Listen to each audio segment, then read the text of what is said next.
다 함께 사도신경으로 신앙 고백 드립니다. 나는 전능하신 아버지 하나님 천지의 창조주를 믿습니다. 나는 그의 유일하신 아들 우리 주 예수 그리스도를 믿습니다. 그는 성령으로 잉태되어 동정녀 마리아에게서 나시고 본디오 빌라도에게 고난을 받아 십자가에 못 박혀 죽으시고 장사된 지 사흘 만에 죽은 자 가운데서 다시 살아나셨으며 하늘에 오르시어 전능하신 아버지 하나님 우편에 앉아 계시다가 거기로부터 살아있는 자와 죽은 자를 심판하러 오십니다. 나는 성령을 믿으며 거룩한 공교회와 성도의 교제와 죄를 용서받는 것과 몸의 부활과 영생을 믿습니다. 아멘. 다 함께 화면에 있는 찬양 드립니다.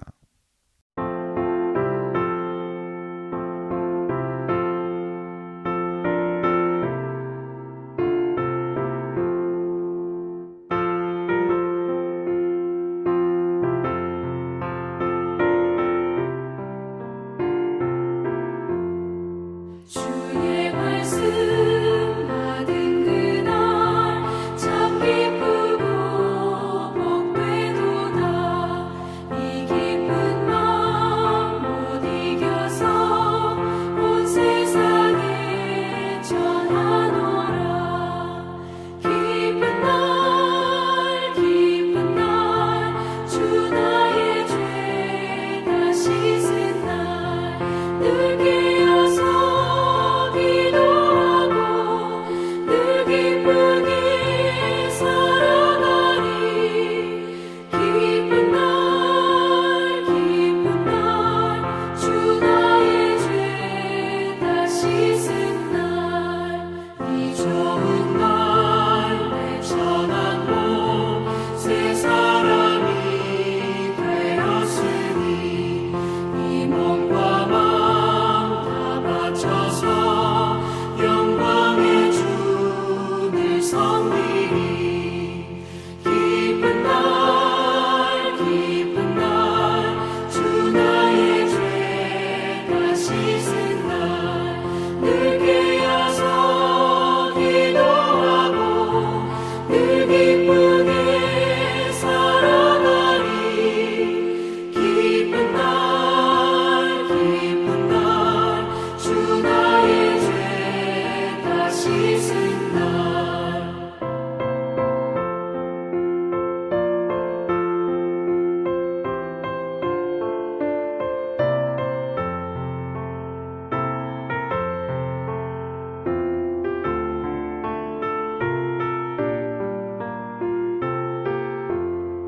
새 사람 된 그날부터 평안한 마음을 있어서 이 복된 말 전하느니 나의 본문 삼았도다.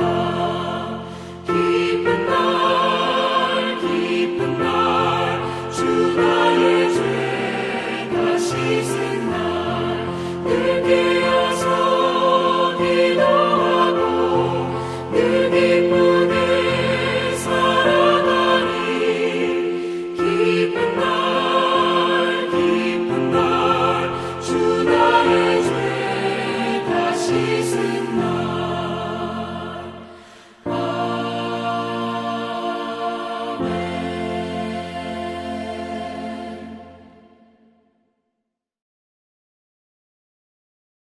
다 함께 화면에 있는 말씀 봉독하겠습니다.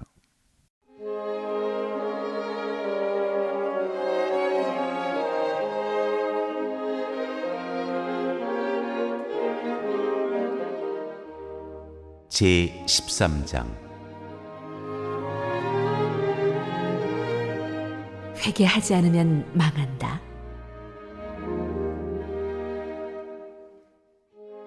바로 그때에 몇몇 사람이 와서 빌라도가 갈릴리 사람들을 학살해서 그 피를 그들이 바치려던 희생제물에 섞었다는 사실을 예수께 일러드렸다. 예수께서 그들에게 대답하셨다. 이 갈릴리 사람들이 이런 변을 당했다고 해서 다른 모든 갈릴리 사람보다 더 큰 죄인이라고 생각하느냐? 그렇지 않다. 내가 너희에게 말한다. 너희도 회개하지 않으면 모두 그렇게 망할 것이다. 또 실로암에 있는 탑이 무너져서 치여 죽은 18사람은 예루살렘에 사는 다른 모든 사람보다 더 많이 죄를 지은 사람이라고 생각하느냐? 그렇지 않다. 내가 너희에게 말한다. 너희도 회개하지 않으면 모두 그렇게 망할 것이다.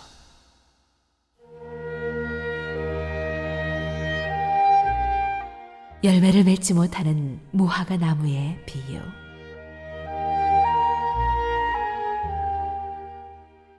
예수께서는 이런 비유를 말씀하셨다.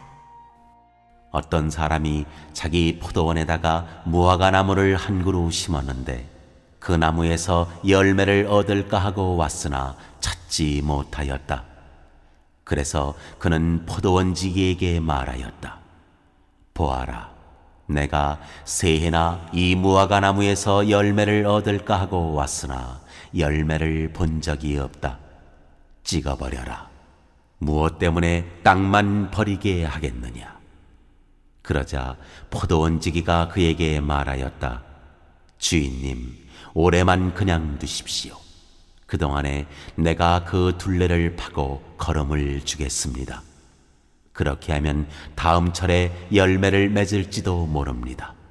그때에 가서도 열매를 맺지 못하면 찍어버리십시오.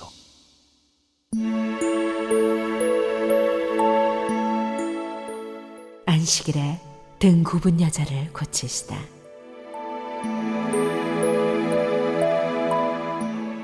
예수께서 안식일에 회당에서 가르치고 계셨다. 그런데 거기에 18해 동안이나 병마에 시달리고 있는 여자가 있었는데 그는 허리가 굽어 있어서 몸을 조금도 펼 수 없었다. 예수께서는 이 여자를 보시고 가까이 불러서 말씀하시기를, 여자야, 너는 병에서 풀려났다 하시고 그 여자에게 손을 얹으셨다. 그러자 그 여자는 곧 허리를 펴고 하나님께 영광을 돌렸다. 그런데 회당장은 예수께서 안식일에 병을 고치신 것에 분개하여 무리에게 말하였다. 이 일을 해야 할 날이 엿새가 있으니 엿새 가운데서 어느 날에든지 와서 고침을 받으시오. 그러나 안식일에는 그렇게 하지 마시오. 주님께서 그에게 대답하셨다. 너희 위선자들아, 너희는 저마다 안식일에도 소나 나귀를 외양간에서 풀어내어 끌고 나가서 물을 먹이지 않느냐? 그렇다면 아브라함의 딸인 이 여자가 18해 동안이나 사탄에게 매여 있었으니 안식일에라도 이 매임을 풀어주어야 하지 않겠느냐? 예수께서 이 말씀을 하시니 그를 반대하던 사람들은 모두 부끄러워하였고 무리는 모두 예수께서 하신 모든 영광스러운 일을 두고 기뻐하였다.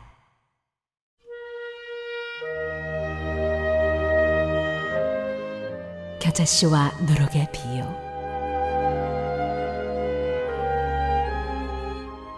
예수께서 말씀하셨다. 하나님 나라는 무엇과 같은가?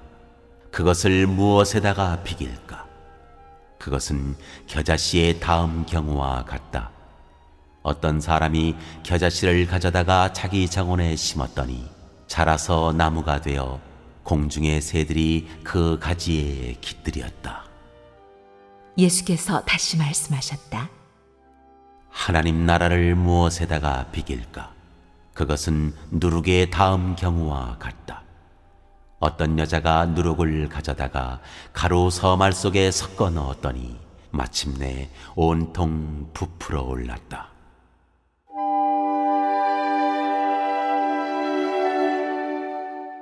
좁은 문으로 들어가기를 힘써라.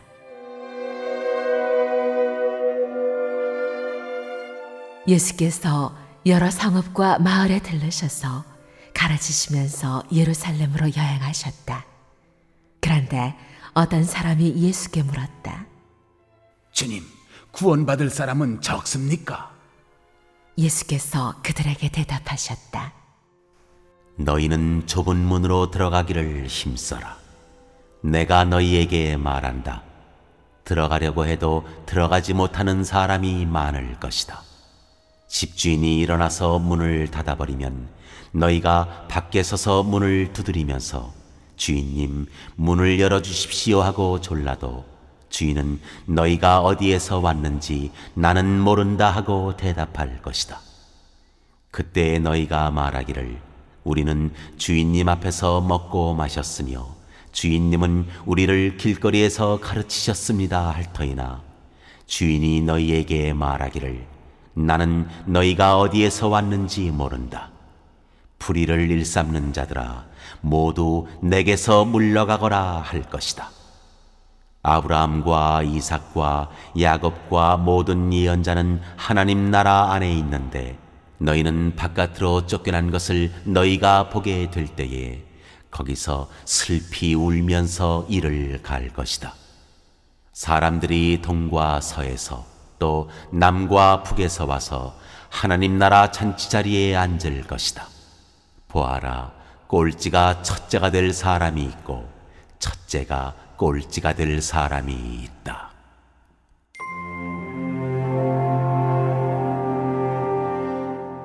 예루살렘을 보고 한탄하시다.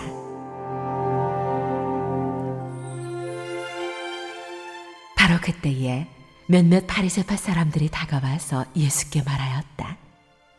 여기에서 떠나가십시오. 헤롯 왕이 당신을 죽이고자 합니다. 예수께서 그들에게 말씀하셨다.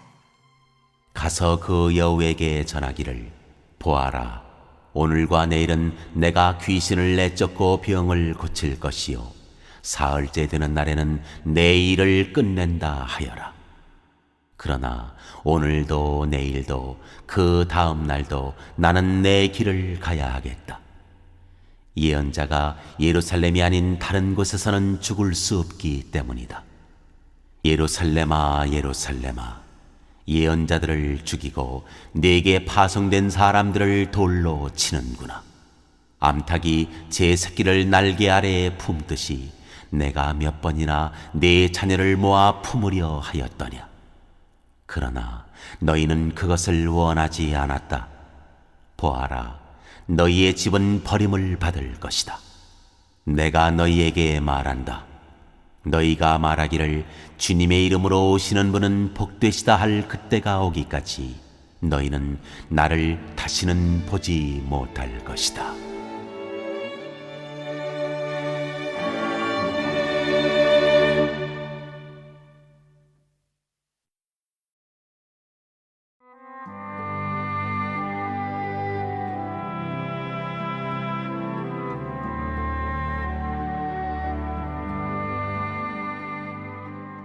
제14장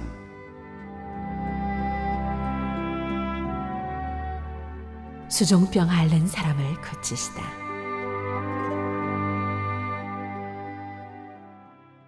어느 안식일에 예수께서 바리새파 사람의 지도자들 가운데 어떤 사람의 집에 음식을 잡수시러 들어가셨는데 사람들이 예수를 지켜보고 있었다. 그런데 예수 앞에 수종병 환자가 한 사람이 있었다. 예수께서 율법 교사들과 바리새파 사람들에게 물으셨다. 안식일에 병을 고치는 것이 옳으냐 옳지 않으냐. 그들은 잠잠하였다. 예수께서 그 병자를 손으로 잡아서 고쳐주시고 돌려보내신 다음에 그들에게 말씀하셨다. 너희 가운데서 누가 아들이나 소가 우물에 빠지면 안식일이라도 당장 끌어내지 않겠느냐. 그들은 이 말씀에 대답할 수 없었다.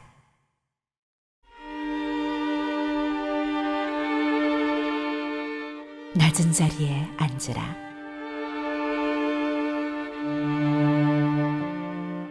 예수께서는 초청을 받은 사람들이 윗자리를 골라 잡는 것을 보시고 그들에게 비유를 하나 말씀하셨다. 네가 누구에게 혼인잔치에 초대를 받거든 높은 자리에 앉지 말아라. 혹시 손님 가운데서 너보다 더 귀한 사람이 초대를 받았을 경우에 너와 그를 초대한 사람이 와서 너더러 이분에게 자리를 내드리시오 하고 말할지 모른다. 그러면 너는 부끄러워하며 가장 낮은 자리로 내려앉게 될 것이다. 네가 초대를 받거든 가서 맨 끝자리에 앉아라. 그리하면 너를 청한 사람이 와서 너더러 친구여 윗자리로 올라앉으시오 하고 말할 것이다. 그때 너는 너와 함께 앉은 모든 사람 앞에서 영광을 받을 것이다. 누구든지 자기를 높이면 낮아질 것이요 자기를 낮추면 높아질 것이다. 예수께서는 자기를 초대한 사람에게도 말씀하셨다. 네가 점심이나 만찬을 베풀 때에 네 친구나 네 형제나 네 친척이나 부유한 이웃 사람들을 부르지 말아라. 그렇게 하면 그들도 너를 도로 초대하여 네게 되갚아 네 은공이 없어질 것이다. 잔치를 베풀 때에는 가난한 사람들과 지체에 장애가 있는 사람들과 다리 저는 사람들과 눈먼 사람들을 불러라. 그리하면 네가 복될 것이다. 그들이 네게 갚을 수 없기 때문이다. 의인들이 부활할 때에 하나님께서 네게 갚아주실 것이다.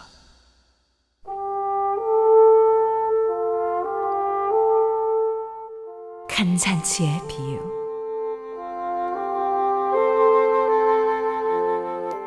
함께 먹고 있던 사람 가운데 하나가 이 말씀을 듣고서 예수께 말하였다. 하나님의 나라에서 음식을 먹는 사람은 복이 있습니다. 예수께서 그에게 말씀하셨다. 어떤 사람이 큰 잔치를 베풀고 많은 사람을 초대하였다. 잔치 시간이 되어 그는 자기 종을 보내서 준비가 다 되었으니 오십시오 하고 초대받은 사람들에게 말하게 하였다. 그런데 그들은 모두 하나같이 핑계를 대기 시작하였다. 한 사람은 그에게 말하기를 내가 밭을 샀는데 가서 보아야 하겠소. 부디 양해 주기 바라오 하였다. 다른 사람은 내가 결의소 5쌍을 샀는데 그것들을 시험하러 가는 길이요. 부디 양해 주기 바라오 하고 말하였다. 또 다른 사람은 내가 장가를 들어서 아내를 맞이하였소. 그러니 가지 못하겠소 하고 말하였다. 그 종이 돌아와서 이것을 그대로 자기 주인에게 일렀다. 그러자 집주인이 노하여 종더러 말하기를 어서 시내 거리와 골목으로 나가서 가난한 사람들과 지체에 장애가 있는 사람들과 눈먼 사람들과 다리 저는 사람들을 이리로 데려오너라 하였다. 그렇게 한 뒤에 종이 말하였다. 주인님, 분부대로 하였습니다만 아직도 자리가 남아 있습니다. 주인이 종에게 말하였다. 큰 길과 산울타리로 나가서 사람들을 억지로라도 데려다가 내 집을 채워라. 내가 너희에게 말한다. 초대를 받은 사람들 가운데서는 아무도 나의 잔치를 맛보지 못할 것이다.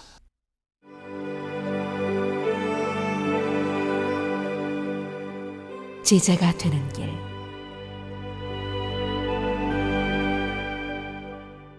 많은 무리가 예수와 동행하였다. 예수께서 돌아서서 그들에게 말씀하셨다. 누구든지 내게로 오는 사람은 자기 아버지나 어머니나 아내나 자식이나 형제나 자매뿐만 아니라 심지어 자기 목숨까지도 미워하지 않으면 내 제자가 될 수 없다.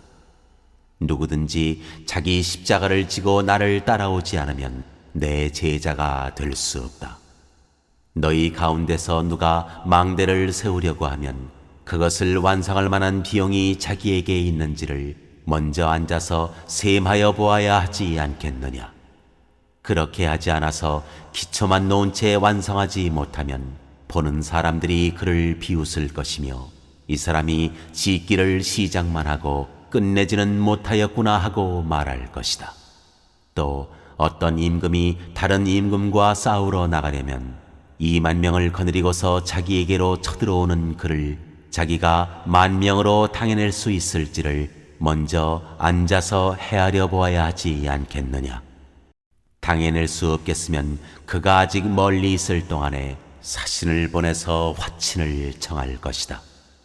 그러므로 이와 같이 너희 가운데서 누구라도 자기 소유를 다 버리지 않으면 내 제자가 될 수 없다.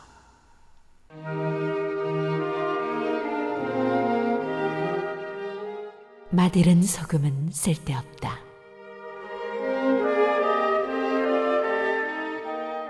소금은 좋은 것이다. 그러나 소금이 짠맛을 잃으면 무엇으로 그것을 짜게 하겠느냐? 그것은 땅에도 거름에도 쓸데가 없어서 밖에 내버린다. 들을 귀가 있는 사람은 들어라.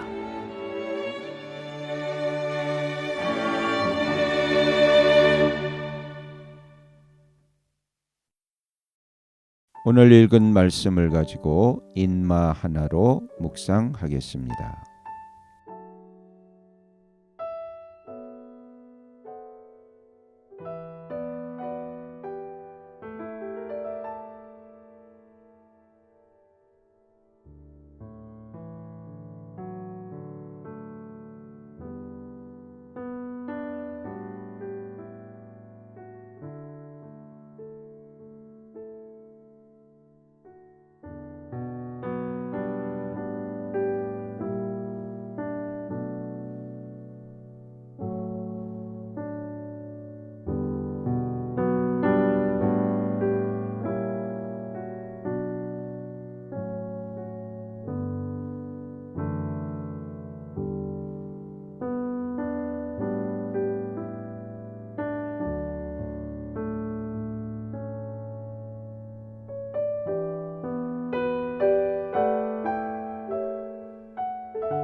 오늘 묵상한 말씀을 가지고 기억에 남는 말씀 한 절을 적어보고 또 감사한 일을 한 가지 이상씩 적어보겠습니다.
오늘 묵상한 말씀을 가지고 기도하고 대통령과 위정자와 나라 민족을 위하여 교회와 환우와 우리 베스트 가족 구원을 위하여 우리 새암교회의 진로를 위하여 선교사님을 위하여 세계 복음화를 위하여 포세븐의 비전 이루심을 위하여 우리 다 함께 기도합니다.